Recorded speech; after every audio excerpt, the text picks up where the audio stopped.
So the first sector of our Indian economy is the primary sector. The primary sector, if we define, that is when we produce a good by exploiting natural resources. And beta, this is also called as agriculture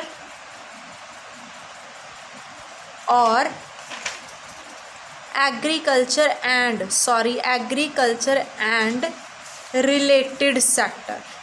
Means here we have used the cotton, so cotton is an agricultural product, okay. And I have given you example about the milk also. Yes, milk also. So milk is also agriculture related product. Yes beta, because the fodder is an agricultural product. So I hope you got about the primary sector. Second is the secondary sector.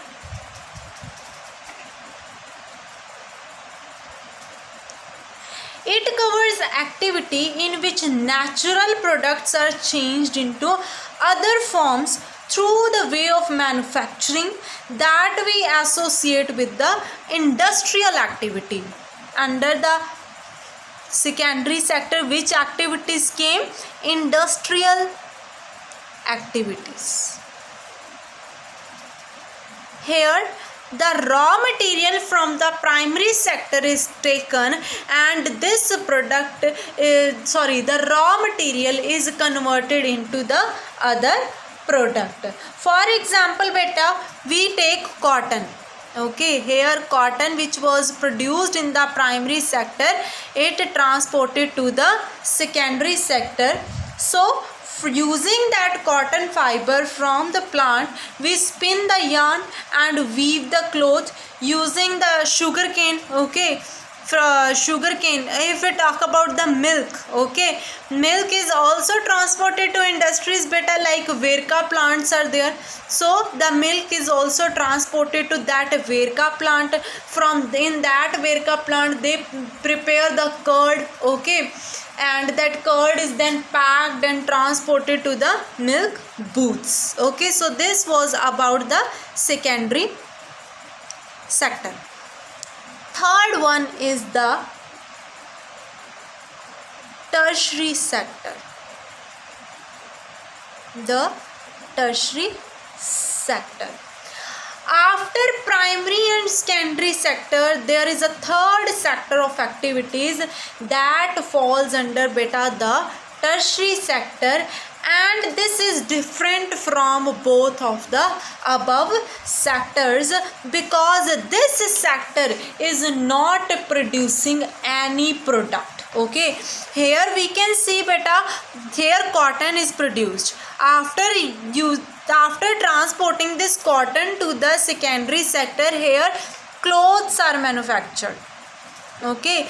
Clothes are manufactured. Here also product is formed, but in the tertiary sector no any product is formed. Let me give you an example, because why the product is not produced beta, because these activities by themselves do not produce a good, but they are aid, okay. Aid means to say a support for the production process. For example, goods are produced in primary sector as well as produced in the secondary sector, but would need to be transported by trucks and trains and then sold in wholesales and retail shops also. So the transport, storage, communication, all these are not producing any products, but these activities are generating services. So this sector is also called as the service sector. This sector is also called as the service sector. Service sector beta also includes some other services that are not directly helping in the production of goods, like teachers. We are teachers, okay? We are giving you anything, we are producing any product, we are manufacturing anything. No, we are not manufacturing anything, we are just providing you the service, we are teaching you. Doctors,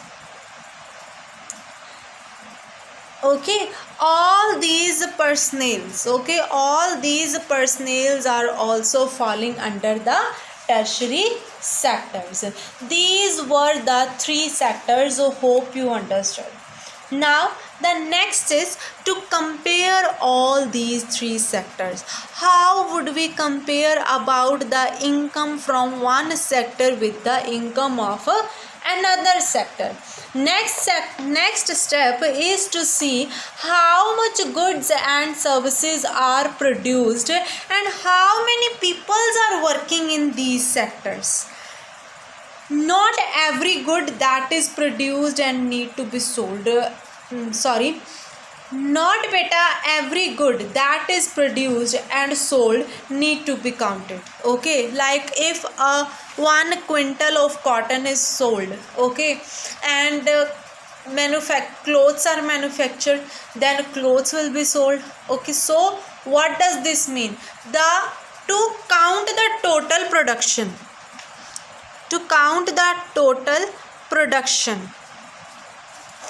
value of cotton will be taken, value of cotton will be there, and value of cloth will be there. What is to be taken? Value of cloth. Value of cotton would not be taken. Why it would not be taken?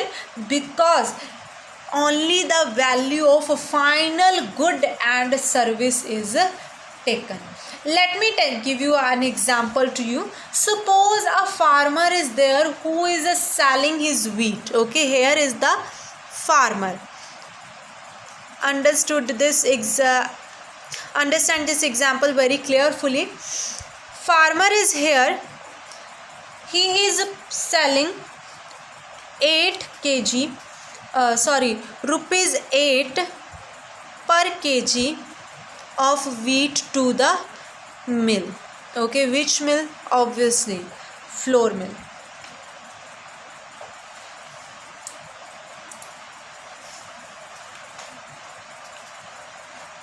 What do the mill do? Mill grind this wheat.